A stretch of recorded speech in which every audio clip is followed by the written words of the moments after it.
So I want to just take a deep dive into menopause and perimenopause and how these biological transitions shape female development and identity. I want to explore the physiology, the psychology, and most importantly, the therapeutic implications for the clients we serve. My goal is to leave you better equipped to recognize menopausal concerns and to normalize this experience for your clients, as well as to integrate evidence-based, developmentally appropriate interventions into your counseling practice. So, today I'm going to be using the term woman to refer specifically to individuals assigned female at birth who experience menopause as a biological process. And while this language may not encompass the full spectrum of gender identities, the focus here is on the physiological and developmental experiences associated with estrogen decline and reproductive aging. So I want to anchor ourselves in our definitions. Menopause is the permanent end of menstruation clinically, so 12 consecutive months without a period. And the median age in the United States is just past 51, though there's wide individual variation. Perimenopause precedes that final menstrual period and can stretch 4 to 8 years. So, this is when estrogen and progesterone levels fluctuate unpredictably, sparking the symptoms many of our clients report, things like hot flashes, mood swings, and sleep disruption. So, understanding these definitions is critical because when a 44-year-old client sits in your office describing feeling suddenly unmoored, you'll know that perimenopause may be playing as big a role as her external stressors. So, perimenopause and menopause manifest somatically long before a client can name what's happening, and nearly every woman, upward of 100%, will experience vasomotor symptoms such as hot flashes and night sweats at some point in the transition. And about 60% report sleep disturbances severe enough to affect daytime functioning. And half endure joint and body pain, which is linked to hormonal shifts. So, these numbers matter in counseling rooms. Chronic fatigue from night sweats may masquerade as depression. Joint pain may curtail exercise routines that once buffered anxiety. And our clinical formulations need to account for these bodily drivers. Hormonal turbulence does not stop at the skin. So, up to 40% of women note mood symptoms, irritability, low energy, quote unquote, brain fog. These episodes resemble PMS, yet arrive at irregular intervals, catching clients off guard. So something to think about is just assume biology is at the table, because these mood shifts are physiologic responses, not personality flaws, and naming that distinction can be profoundly relieving for clients who worry they're losing control or failing at resilience. So, epidemiological studies show the risk of major depression doubles to quadruples during menopausal transition, even in women with no prior history.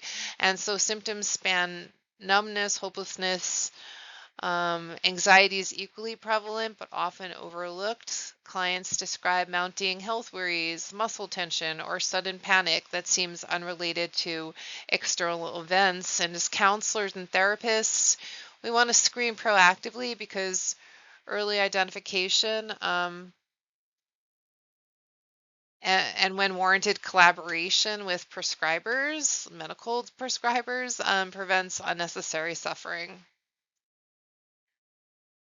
So unchecked menopausal mood disorders ripple outward, undermining potentially, right? Undermining work performance, intimate relationships, and overall self concept.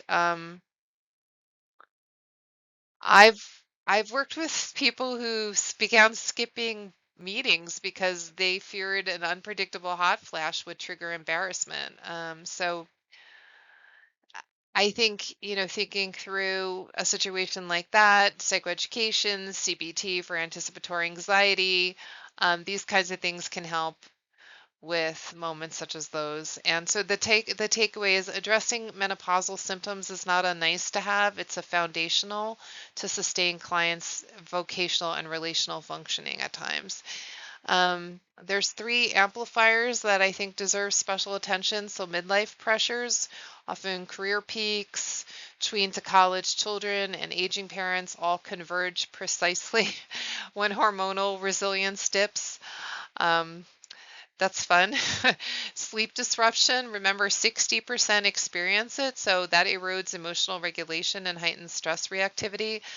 Hormonal fluctuations interact with neurotransmitters such as serotonin and GABA, magnifying any latent vulnerabilities. And an assessment, therefore, asks not only how's your stress level, but things like how many uninterrupted hours did you sleep last night, or how rested did you feel?